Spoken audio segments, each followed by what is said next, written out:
Dans l'actualité de ce mardi, les élections départementales et municipales seront organisées au plus tard le 28 mars 2021. L'échéance est fixée par le gouvernement. Après avoir sonné l'alerte, la société civile salue la réactivité de l'État, mais souhaite une date précise d'ici juin 2020. C'est dans un communiqué expéditif que le ministre de l'Intérieur a annoncé l'amendement du projet de loi portant au report des élections prévues le 1er décembre prochain. Meurtre effroyable à Touba, le présumé assassin de Khadisei placé sous mandat de dépôt, Cherna Diop, a avoué son crime odieux devant les enquêteurs. Les victimes de démolition de maisons à Tuawenpeul et cité Gadaï s'unissent pour réclamer un geste de l'État. Leur terre, rien que leur terre, c'est ce que revendique le collectif. En sport, éliminatoire, Coupe CAF, rêve brisé pour Génération Foot, éliminé au tir au but par l'Ezea FC du Bénin. Scénario d'autant plus cruel que les académiciens ont remonté le retard d'un but avant de se voir sortir à l'épreuve fatidique des tirs au but.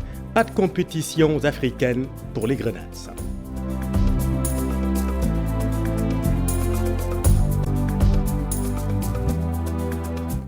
La société civile approuve le input du gouvernement dans le projet de loi portant report des élections prévues le 1er décembre prochain.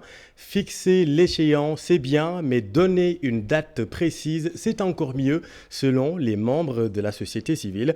Mais d'ores et déjà, certaines voix de l'opposition réprouvent la date du 28 mars 2021, au plus tard, avancée par le gouvernement. Fatima Touré, Amadouba. La sortie hier de la société civile pour réclamer la tenue des élections locales en juin 2020 a porté ses fruits. Il aura fallu 24 heures pour que le gouvernement réagisse. Dans un communiqué, le ministre précise, après amendement du projet de loi, que les élections départementales et municipales sont prévues au plus tard le 28 mars 2021. Une décision bien perçue par le directeur exécutif de l'ONG 3D. Nous saluons cet esprit d'ouverture de l'État. Parce que notre action n'était pas dirigée contre l'État. Notre action, c'était d'alerter l'État sur une première qui allait se passer au Sénégal, qui pourrait être une porte ouverte à beaucoup de dérives. Parce que quand on proroge les mandats des députés, des exécutifs territoriaux, sans pour autant l'encadrer dans une période plafond, mais c'est dire au président que même s'il voulait, il pouvait organiser les élections en 2024.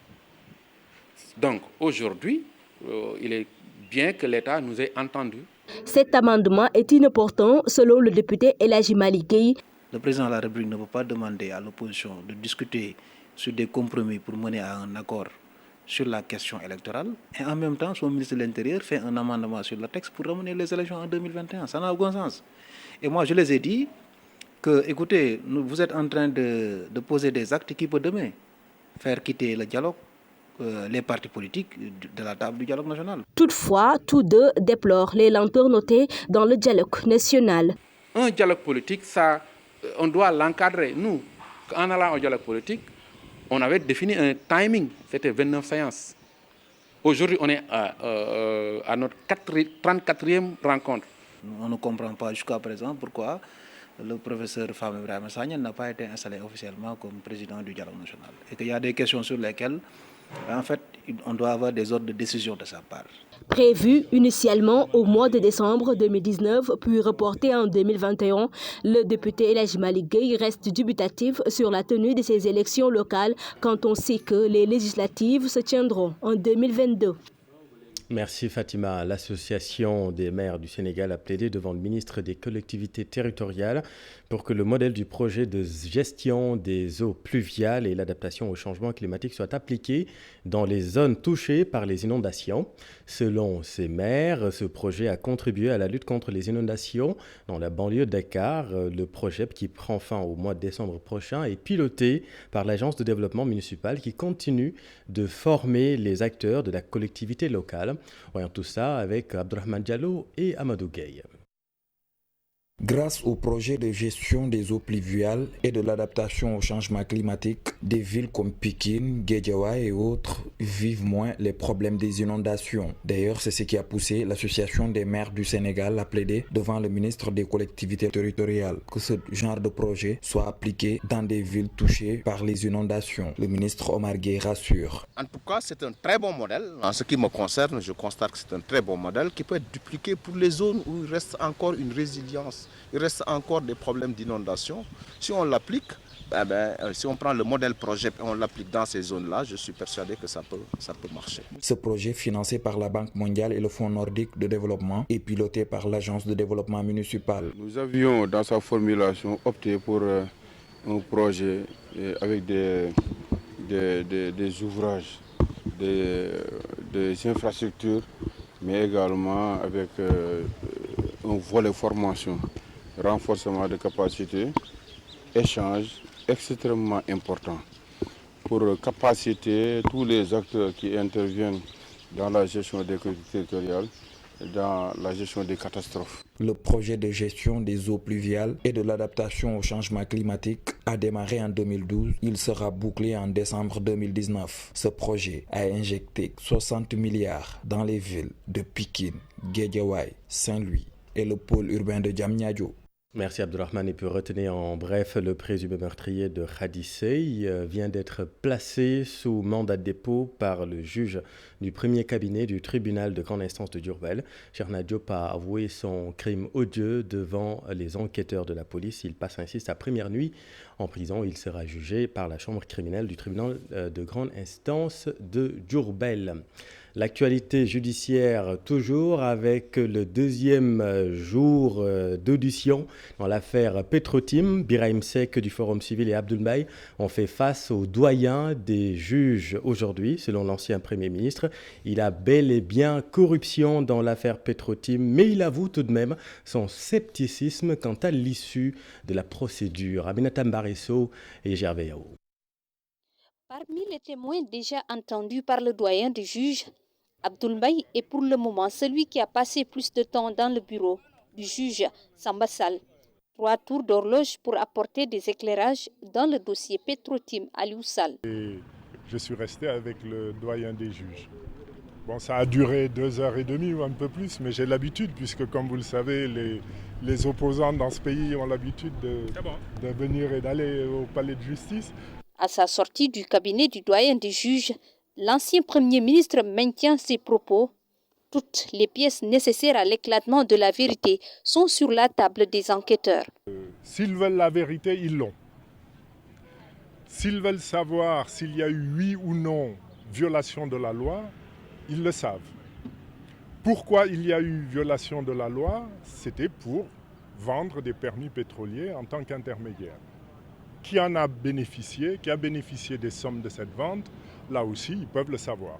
C'est qu'ils ont entre les mains tout ce qu'il faut pour démontrer qu'il y a eu violation intentionnelle de la loi. Et maintenant, il reste à l'enquête de déterminer pourquoi.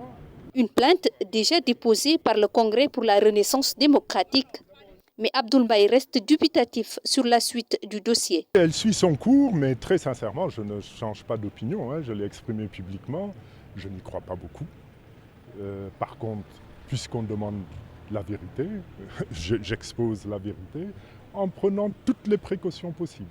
Le 26 juin 2019, Abdoul Mbaye avait été auditionné par l'ADIC. Ce face-à-face avec le doyen des juges, une autre étape pour que les Sénégalais puissent savoir s'il y a eu corruption ou pas dans l'octroi des contrats à Petro-Tim pour l'exploitation du pétrole au Sénégal. Et puis après la gendarmerie, c'est au tour de la police d'avoir la main heureuse. Des cybercriminels ont été harponnés dans une maison à la cité Sokabek de Rufisque. 5 Nigérians, dont 2 mineurs et un Sénégalais, ont été alpagués par les policiers. Pris de panique à l'assaut, l'un des malfaiteurs s'est fracturé la jambe en voulant s'échapper par le balcon. Convergence des luttes entre les collectifs des victimes de démolition de Tivaouane Peulh et Cité Gadaye. C'est une union qui vise un écho favorable auprès de l'État.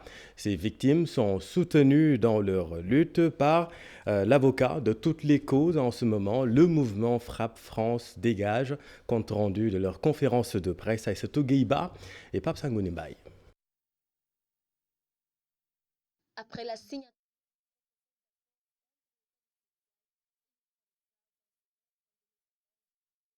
Nous allons reparler de cette convergence des luttes entre les collectifs des victimes de démolition de Tivaouane Peulh et Cité Gadaye, une union qui vise un écho favorable auprès de l'État. Si l'élément n'est pas disponible, nous y reviendrons.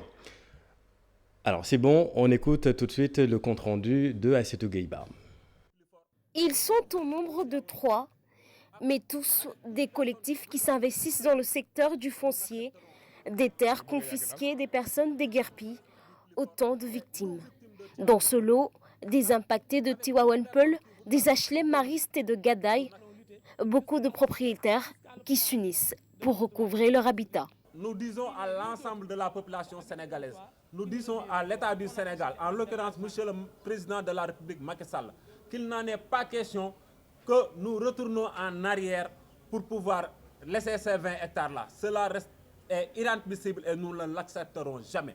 Quitte à ce que nous laissions notre vie sur ce site-là. Une union que ces impactés comptent bien pérenniser pour obtenir gain à leur cause. Le mouvement Frappe France Dégage promet d'y mettre du sien pour la résolution de ce problème.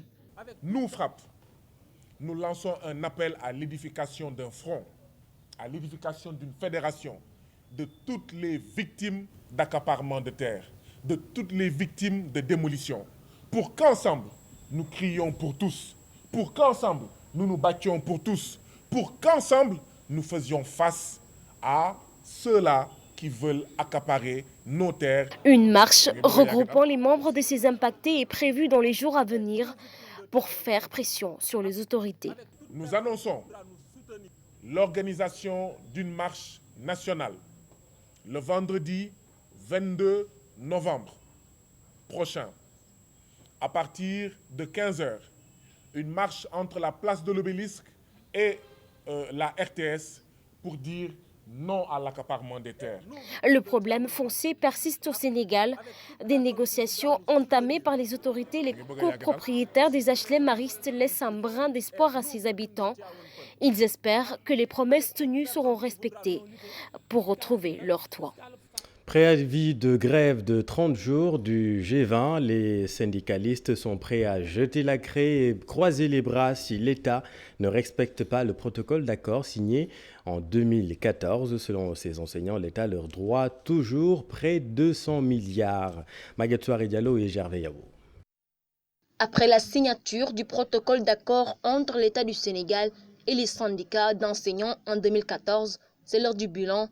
Aucune avancée significative, estime le G20. Ces syndicalistes ont déposé un préavis de grève pour rappeler à l'État les accords déjà signés. Le point relatif à l'exigence du G20 de mettre fin aux lenteurs administratives dans la production des actes, donc des enseignants. Les actes d'avancement, les actes d'intégration, les actes de validation, de reclassement et même de radiation. L'appurement de la totalité de la dette envers les enseignants, qui se chiffre aujourd'hui à près de 100 milliards. Donc plus de 100 milliards, donc aujourd'hui, conçu la dette envers les enseignants. Selon ces acteurs du G20, l'on doit s'attendre à une année scolaire instable si le mutisme de l'État persiste. Effectivement, parce que le G20 a déposé son préavis, comme je l'ai dit, et le gouvernement a 1 mois. Et à la fin du préavis, contrairement à ce qu'ils sont en train de faire, de comploter sur le dos des enseignants, ils ne peuvent pas signer des accords depuis plus de 5 ans, on ne les applique pas et qu'on ne fasse absolument rien. Toutefois, ces enseignants réaffirment leur détermination à œuvrer pour le respect des droits des enseignants. Nous avons une kyrielle de mesures qu'on va mettre en œuvre comme on le faisait. Nous aurons des sittings à faire, des marches à faire, des mots d'ordre de grève et nous allons mettre la pression sur le gouvernement pour qu'il respecte enfin les engagements souscrits pour qu'enfin les enseignants puissent retrouver leurs émoluments. À la fin de leur préavis de grève, le G20 se dit prêt à engager un bras de fer avec l'État pour préserver les acquis et restaurer la dignité du corps enseignant. Et par ailleurs, Maguette, les syndicalistes récusent Innocence Ntap Ndiaye et demandent au chef de l'État de la démettre de ses fonctions à la tête du Haut Conseil du dialogue social. Selon le G20, Innocence Ntap Ndiaye n'est pas neutre dans sa démarche. Bonne nouvelle, le lycée Mame Cheikh Mbaye de Tambacounda sera bientôt réhabilité. Le bâtiment trentenaire ne supportait plus le poids des années. La nouvelle a été annoncée par le gouverneur lors de la traditionnelle cérémonie de levée des couleurs. Moussa Omar Gueye et Abdou Djedjou. Le lycée Mame Cheikh Mbaye, construit en 1983, il y a 36 ans, croupit sous le poids de l'âge. Le gouverneur Omar Mamadou Baldé de Tambacounda rassure. J'ai le plaisir de dire que nous avions déjà reçu une mission de techniciens envoyée par la fondation de la Sonatel qui a fait le travail en tout cas de levée nécessaire et nous attendons le retour des équipes. À côté de cela aussi, je précise que l'AGEROUTE a déjà fini de préparer le cahier de charge, m'ont-ils dit, et nous verrons, pour ne pas perturber les cours, quel est le moment le plus opportun pour pouvoir donc entamer ces travaux de réhabilitation du lycée. Les autorités administratives, religieuses, les chefs de service et élus des collectivités territoriales ont pris part à la levée des couleurs ce lundi. Ibrahim Ndiaye, le président du conseil d'orientation de l'Agence des aéroports du Sénégal, est un ancien du lycée Mame Cheikh Mbaye. Depuis l'année dernière, j'avais fait un appel en tout cas qui est entendu par les autorités. Parce que ce lycée-là, je pense que ça fait plus de 40 ans que ce lycée est là. Je pense que les gens ont crié quand même que le lycée était dans une situation lamentable et aujourd'hui je pense que l'État a pris les bonnes dispositions. En tant que politique, en tant que fils de Tamba, ce que nous allons faire, nous le ferons en tout cas dans la plus grande discrétion. Les parents d'élèves sollicitent vivement une année scolaire apaisée, sans mouvement d'humeur. Merci Moussa Omar. Campagne de commercialisation arachidière. Le secrétaire général de la Fédération des paysans interpelle le ministre de l'Agriculture et de l'Équipement rural à qui il demande de fixer le prix de l'arachide. Selon Cheikh Tidiane Sissé, les cultivateurs sont en train de bazarder leur récolte dans les marchés Louma. Omar Diaye. Le secrétaire général de la Fédération des paysans du bassin arachidier est très inquiet de la campagne de commercialisation de l'arachide. Et pour cause, les paysans commencent déjà à bazarder leurs récoltes dans les loumans. La spéculation confondue, nous avons vraiment de très bons rendements. Notre problème actuellement qui nous pose énormément de difficultés, c'est vraiment la commercialisation. Dans certaines loumans, les gens commencent à faire même du mbapat, notamment dans le louma de Diamagadio. L'arachide a été vendu à 250 francs.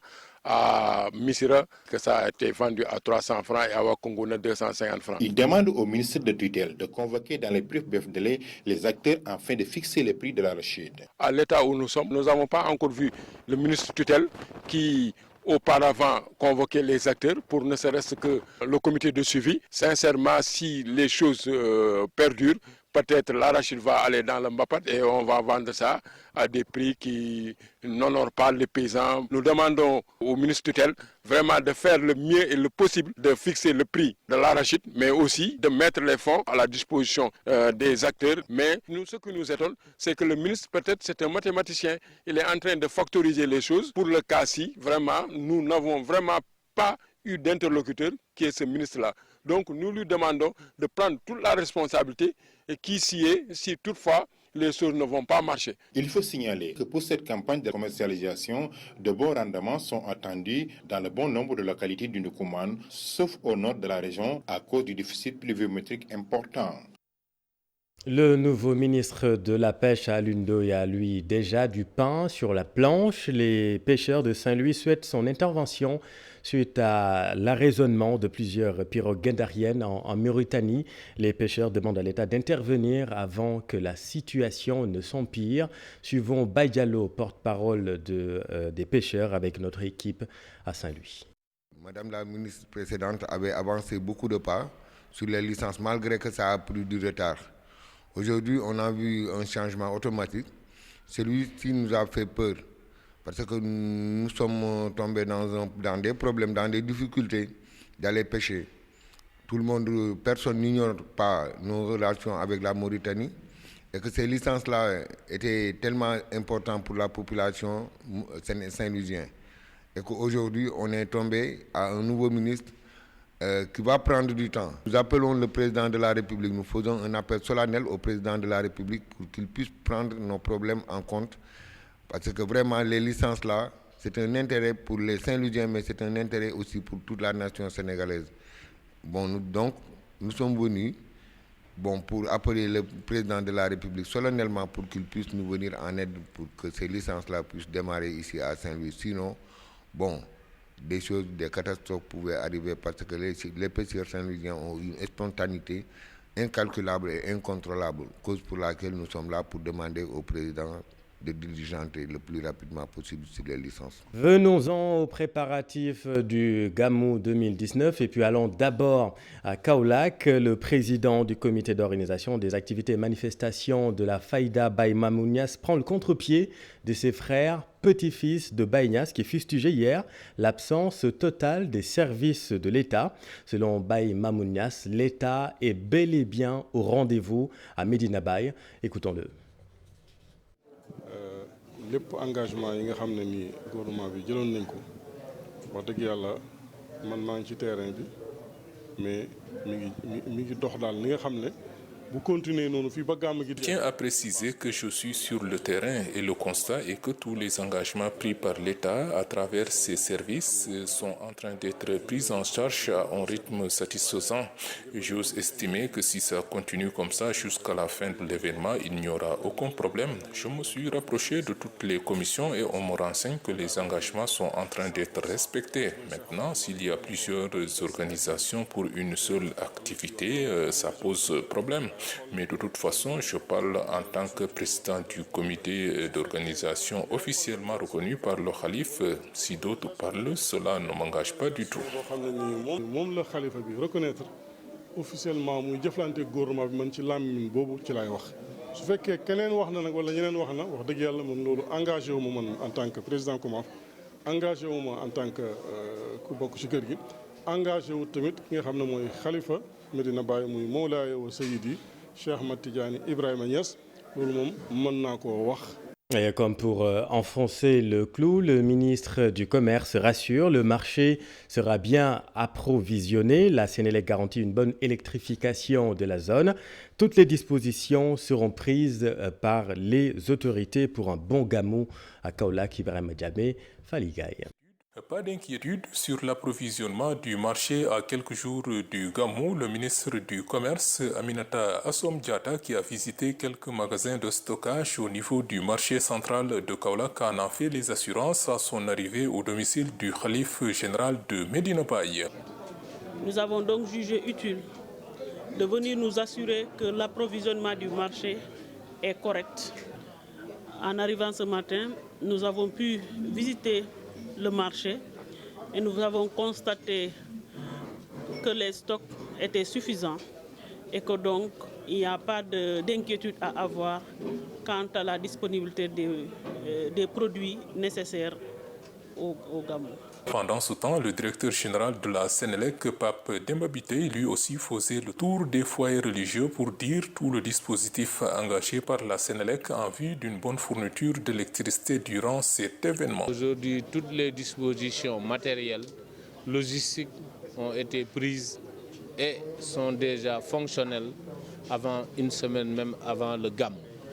Cela nous rassure dans la mesure où le Gamou est un événement qui est célébré en plusieurs sites.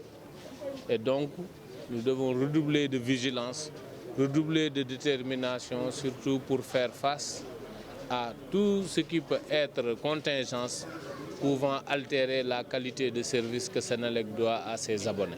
Le balai des autorités commence ainsi donc à un peu moins d'une semaine du Gamou, au moment où les cités religieuses comme Medina Baye font leur toilette pour accueillir les milliers de fidèles devant venir de tous les horizons et qui ont commencé d'ailleurs à rallier la cité de Baye Niasse. Ibrahima, on redescend maintenant à la cité de Seyd Hadj Malick Sy à Tivaouane où le dispositif sanitaire a été mis en place pour parer à toute épidémie. Vous le savez, le dispositif sanitaire, c'est très important lors de ces rassemblements, lors de ces grands rassemblements, suivant les rassurances et les explications du directeur du service d'hygiène. Aux activités de police de l'hygiène, nous avons parlé surtout du contrôle de la qualité de l'eau de boisson, mais également aussi il y a les camions qui font les vidanges des fosses septiques. Là aussi, nous faisons quand même un contrôle assez pointu par rapport à ces camions, notamment en vérifiant leur aptitude à transporter ces eaux usées. Parce que il faut aussi que ces camions soient vraiment étanches. Nous veillons particulièrement à ce que ces camions aussi aient une étanchéité correcte pour pouvoir transporter en toute sécurité ces eaux usées, mais également aussi les dépoter aux endroits qui leur sont dédiés. Parce que tout essai de dépôt ailleurs que les zones qui sont dédiées constitue quand même des fautes que nous réprimons. Donc ce qui fait que nous avons une brigade à moto qui en tout cas fait des patrouilles pour franchement veiller à ce que ces camions puissent aller dépoter au bon endroit. D'autres types d'activités aussi sont en train d'être menées parallèlement, c'est les visites à domicile. Les VAD que sont menées aussi au niveau des maisons pour en tout cas rappeler encore les ménages par rapport aux bonnes pratiques d'hygiène. Et ces activités aussi de promotion de l'hygiène aussi vont se poursuivre jusqu'au jour même de l'événement, notamment par l'encadrement aussi des grandes cuisines. Là aussi, nous serons très présents à côté de ces équipes pour pouvoir toujours vérifier et puis les rappeler par rapport à certaines bonnes conduites.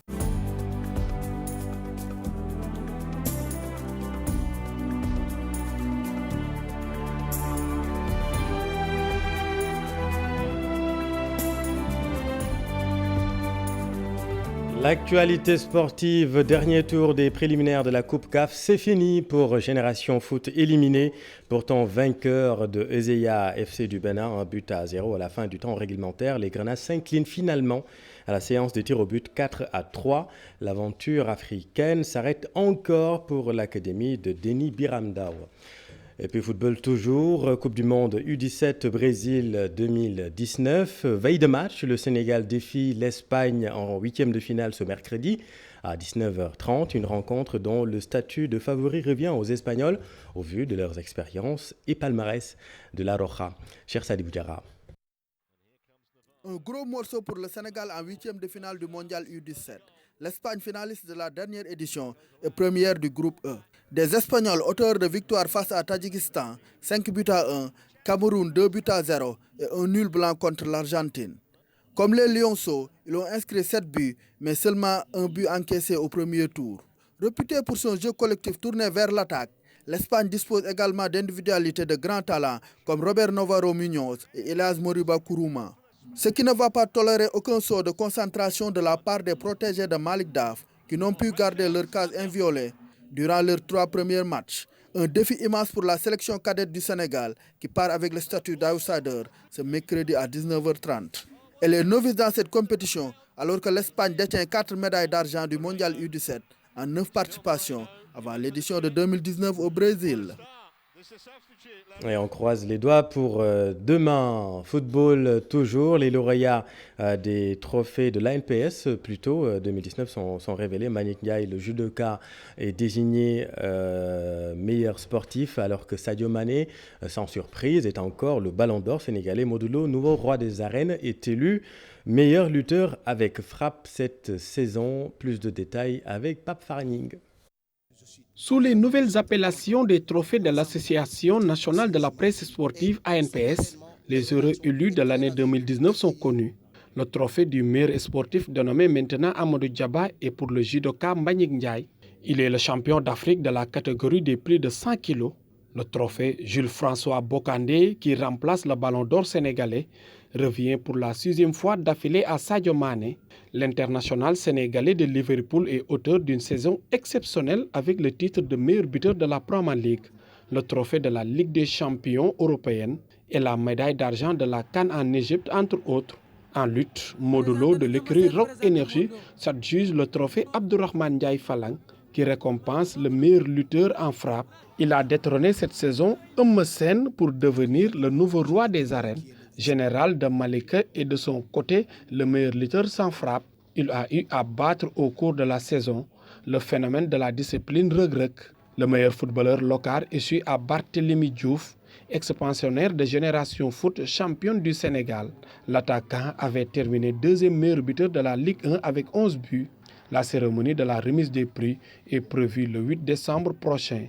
C'est la fin de cette édition. Merci Pape Farah. L'info continue dans Soir d'Info. C'est à vous, Aram Touré. Vous recevez Monsieur Chersar.